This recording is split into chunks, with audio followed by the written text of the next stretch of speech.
On va avoir dans les styles de gestion un petit peu les mêmes effets que ceux qu'on a sur les cultures. C'est-à-dire qu'on trouve des lignes communes et puis il suffit de passer une frontière un petit peu forte sur le plan culturel ou même une frontière nationale et on va trouver des modalités ou des variantes qui même à certains égards peuvent apparaître presque contradictoires. Si, par exemple, alors, en plus de ça, le monde de l'entreprise moderne obéit bien à un certain nombre de règles d'organisation universelles et qui, de toute façon, historiquement, ont été construites par modélisation de l'entreprise occidentale et même souvent de l'entreprise, le modèle type de l'entreprise moderne. Souvent, c'est le modèle archétypique, certes un peu abstrait et théorique, de l'entreprise américaine. Mais j'y reviendrai parce que par exemple en Afrique, il y a une influence française qui a été parfois bénéfique et parfois a été une catastrophe. Ça c'est intéressant. On verra que certains mixages de fonctionnement de règles de gestion ne sont pas toujours possibles culturellement. Mais donc, ce que je veux dire, c'est qu'il y a quand même dans les entreprises, il y a toujours une comptabilité en partie double, même si le bilan américain ne se présente pas toujours de la même manière que le bilan français, bientôt le bilan européen. Il y a toujours des principes de comptabilité en partie double, il y a toujours des principes de physique ou de chimie ou de mécanique. Un avion, ça se démonte à peu près toujours de la même manière. Donc, il y a des principes certainement universels, y compris d'ailleurs des principes de valeur universelle. Dans toutes les entreprises du monde, on comprend très bien que pour que les personnes travaillent avec cœur et motivation, il faut les respecter, les traiter avec justice, de manière équitable, etc. Donc il peut d'abord il y a un premier phénomène qui rend la question difficile à lire, c'est que je dirais que sur la planète entière, dans le monde entier, quand on regarde l'ensemble des entreprises dites modernes, donc du grand secteur, des secteurs mondialisés, vu de loin, vu de manière un petit peu abstraite, on peut en parler de manière suffisamment générale pour dire qu'elles ont toutes le même style. J'en suis moi personnellement très conscient puisque dans le cadre de mon travail de recherche, j'appartiens également, je fais partie d'un bailleur de fonds bilatéral, celui de l'aide française, donc je travaille très souvent avec mes collègues de la Banque mondiale. Quand vous prenez la littérature de la Banque mondiale, elle est capable de vous raconter par page entière ce que sont les principes universels de gestion d'une économie ou d'une entreprise. Donc, vous avez un niveau d'abstraction auquel on peut se situer tous et qui nous permettrait de décrire un style commun à toutes les entreprises du monde et qui en fait renvoie d'un côté à des règles financières ou techniques qui sont universelles et de l'autre côté à des valeurs humaines qui sont universelles. Ça se traduit également par la diffusion, notamment par les consultants, qui sont un grand vecteur de diffusion des méthodes et des techniques de gestion, des mêmes principes. Donc, grâce aux Américains, nous avons tous dépassé la comptabilité simple pour passer à la comptabilité analytique, qui permet de mieux vérifier les coûts de tel ou tel service et d'avoir une analyse plus fine de la productivité des différents services. Et puis, donc il y a tout un appareillage également commun qui a voyagé par les consultants et qui rejoint les deux universaux que je viens d'évoquer, qui sont l'idée que dans une entreprise, il y a des manuels de procédure, il y a des tableaux de bord, il y a des systèmes d'évaluation des performances, il y a des systèmes d'entretien individuel. Je veux dire, donc déjà, votre question, elle a même un stade préalable, c'est existe-t-il un style de gestion commun à l'ensemble de la planète? Je commence par dire oui, il ne faut pas oublier ça déjà. Ensuite, quand vous comparez quand même une entreprise du Texas ou une entreprise française ou une entreprise camerounaise, là, si vous êtes un petit peu concret, très vite vous constatez quand même qu'il y a des choses qui fonctionnent différemment. Quand je m'intéresse, par exemple, au bloc d'Afrique subsaharienne, dont je disais que plus que l'Afrique, il y a probablement une culture partagée à l'Afrique subsaharienne.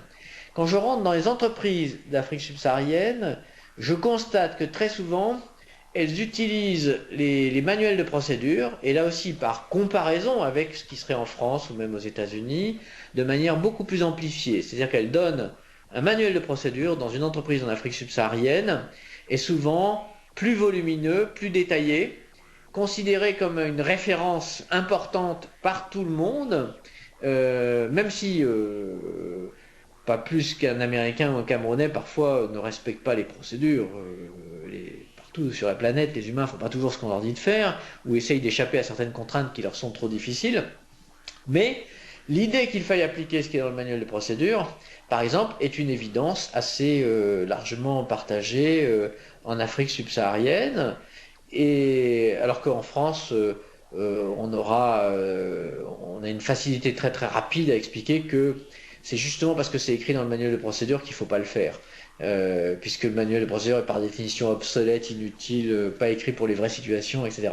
Donc, par comparaison avec la France, on pourra dire qu'il y a bien un style partagé sur l'ensemble des entreprises d'Afrique subsaharienne, c'est que, par exemple, disposer d'un manuel de procédure est vital, essayer de s'en servir et montrer sa volonté d'y souscrire et de s'en servir est une évidence, ce qui ne veut pas dire que tout le monde le fait, mais en tout cas, si vous dites que c'est pas fait, on dira que c'est évidemment pas bien.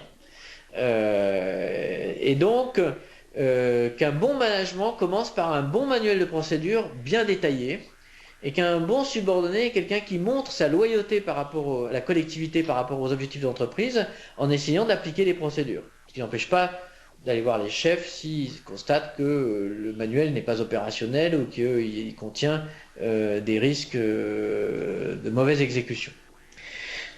Donc il me semble que oui, dès lors qu'on a, j'allais dire, des éléments culturels partagés, on peut trouver des éléments, un style de gestion partagé. Mais c'est exactement aussi comme ce que j'évoquais pour la mosaïque culturelle, même à l'intérieur de l'Afrique subsaharienne, vous risquez de trouver des outils ou des styles de gestion qui seront pertinents au Sénégal et qui ne seront pas pertinents au Cameroun.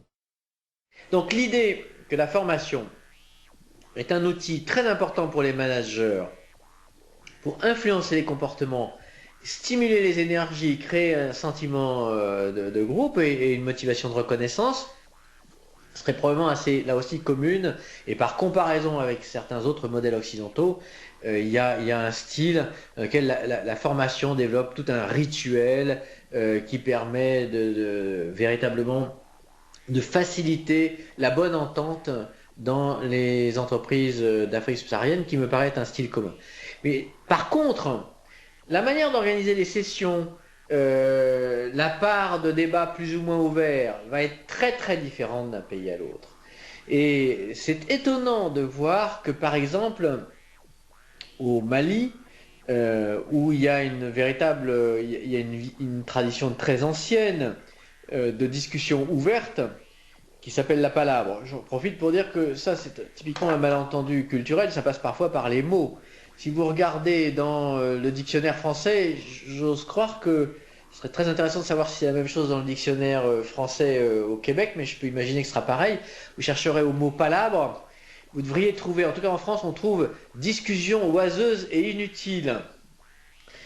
Au Mali, la palabre, donc c'est les Français qui ont fini à partir de l'époque coloniale, enfin qui ont commencé à l'époque coloniale, mais qui ont définitivement enraciné ce sens du mot, la palabre, parlotte inutile et sans fin, quoi.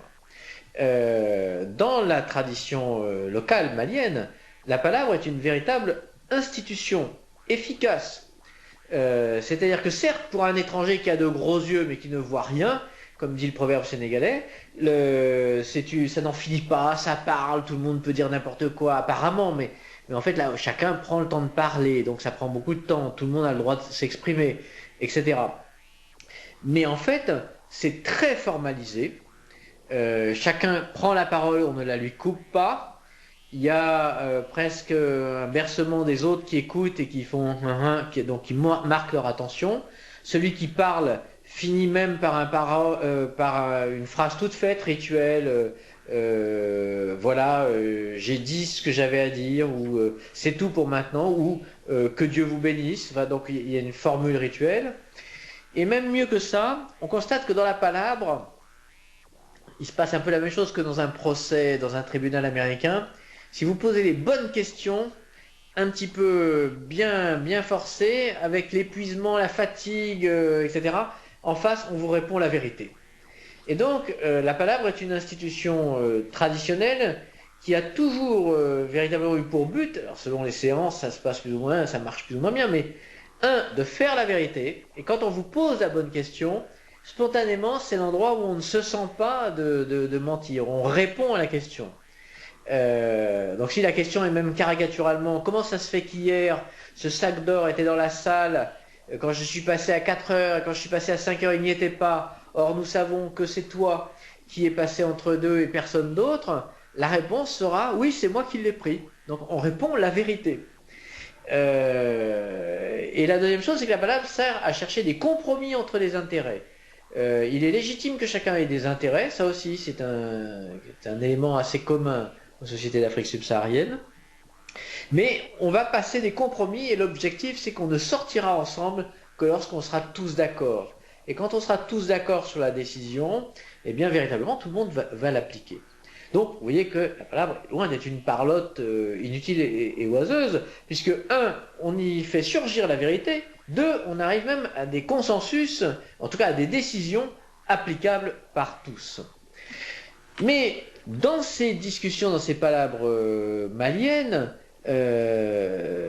au bout d'un certain temps et à l'intérieur d'un rituel extrêmement rodé, extrêmement formel, on peut poser des questions très abruptes, très abruptes. Et on doit faire des réponses très transparentes.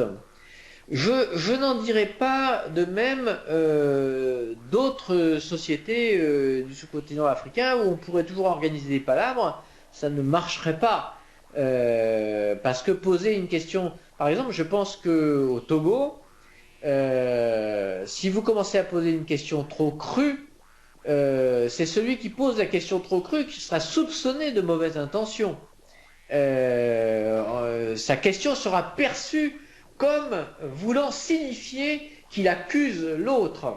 Et donc, même si on fait des séquences de formation longues, elles ne fonctionneront pas exactement comme les séquences de formation qu'on fera au Mali.